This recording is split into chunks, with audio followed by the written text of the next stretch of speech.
Baba, jioni ya leo tusikizishe maneno yako kwa ajili ya maombi. Nitumie kama chombo na watu wako. Nikiamini tutafanya hivyo kwa jina lako, katika jina la Yesu Kristo. Amen. Bwana asifiwe. Bwana asifiwe.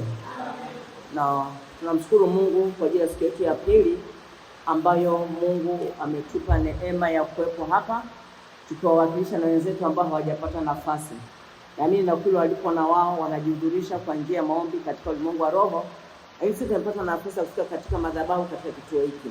Tulianza jana kwa kujiweka watu sisi wenyewe kwa ajili ya maombi, kwamba tuweze kutengwa, tuweze kutakaswa kwa ajili ya kazi tunayoifanya. Sio kwamba si hatujatengwa, lakini tunapoingia kwenye swala la Mungu kama ile lazima tutakase pia.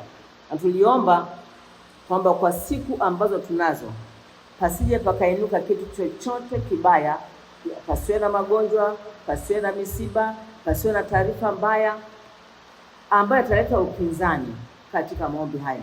Pia tukaomba ulinzi kwa ajili ya vitu vyetu ambavyo Mungu ametumilikisha, mali zetu, nyumba zetu, watoto wetu, mahusiano yetu, ilindwe na damu ya Yesu na kunyunyiza kwa damu ya neema. Tukaomba pia Mungu atusaidie kusimama imara dhidi ya roho zote ambazo zinaweza kuwa kinyume, ambazo zinaweza zikainuka, kwamba kusiwe na kitu kama hicho kuleta uhofu au uoga au wasiwasi au mashaka, yaani asisogelee.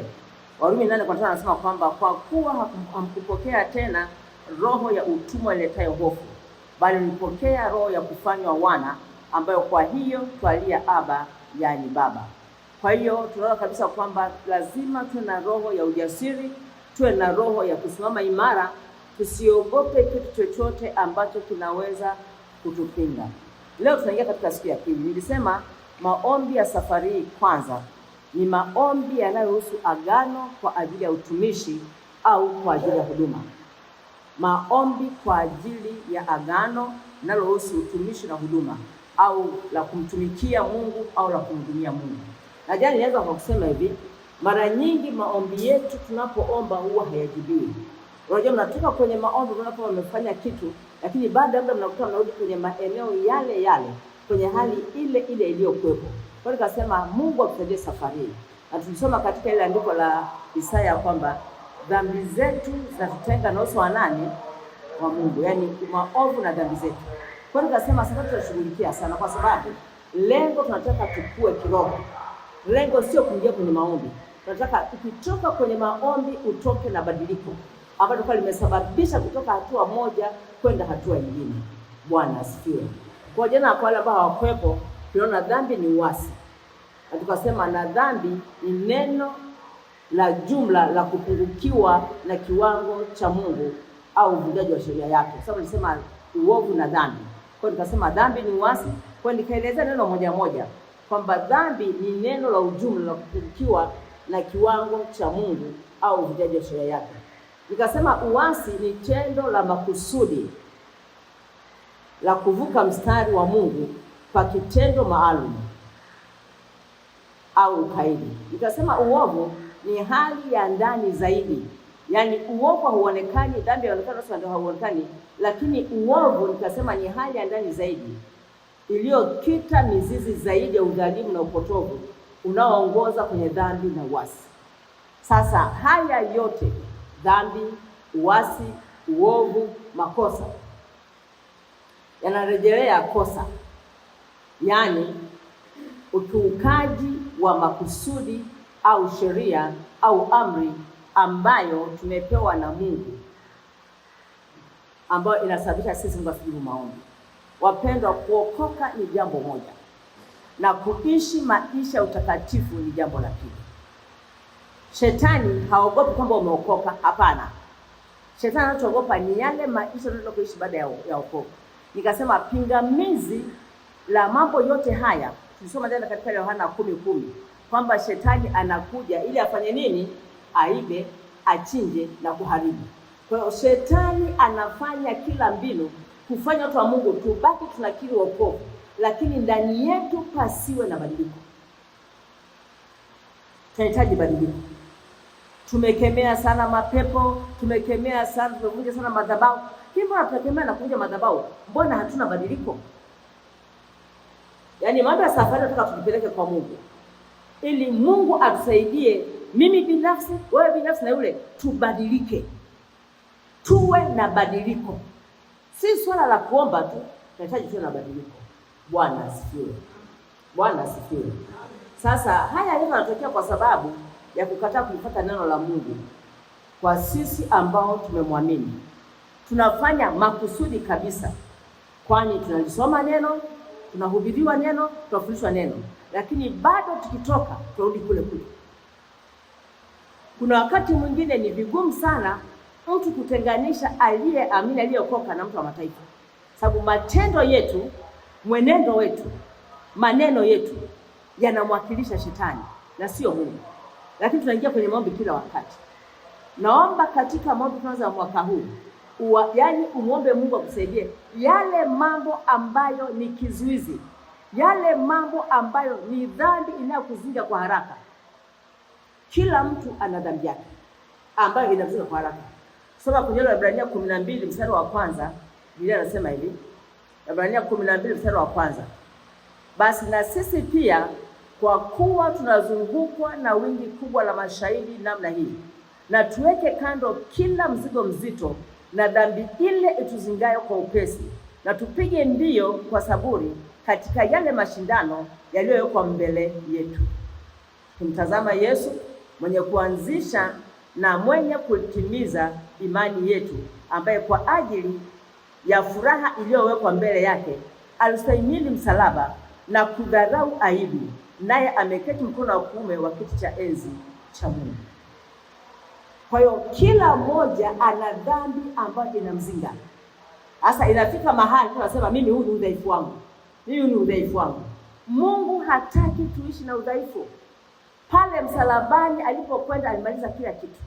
Sasa unaposema ni udhaifu wangu, ni kwamba sasa unakubaliana na shetani uendelee kuishi katika hali ya makosa, uendelee kuishi katika hali ya dhambi. Wapendwa, mbingu ni halisi na jehanamu ni halisi. Yesu kwamba watakaoingia kwenye ule mji ni wale walioamua kujitakasa, wakaachana na dunia. Sasa kila siku maneno ni yale yale, tabia ni zile zile, tunaendelea kupita mwaka mpaka mwaka. Hebu mwaka tukatae. Bwana asifiwe. Bwana asifiwe. Sababu unaposema anavunja madhabahu ya babu na bibi, wakati uko kwenye himaya ya shetani, leo madhabahu zinavunjika? Zinavunjika? Hazivunjiki. Sasa tunaanza kwanza kwa sisi kujipeleka kwa Mungu. Kila mtu katika dhambi, mimi si tu udhaifu, kwa sababu dhambi zimeorozeshwa na tunaambiwa ni udhaifu. Udhaifu ni ugonjwa wa mwili. Ile dhambi ambayo imekuzinga na umeizoelea na kusema mimi ni udhaifu wangu, kusema uongo ni udhaifu wangu, hasira ni udhaifu wangu, uchungu, hapana. Hivyo vitu vifike mahali visimame. Bwana asifiwe. Bwana asifiwe. Jamani, tumeimbiwa nyimbo nyingi sana zenye nyimbo mbalimbali. Sasa lengo letu ni kuamua na kuthamini ile kazi ya msalaba ambayo ni kusamehewa kupitia dhabihu ya Yesu Kristo.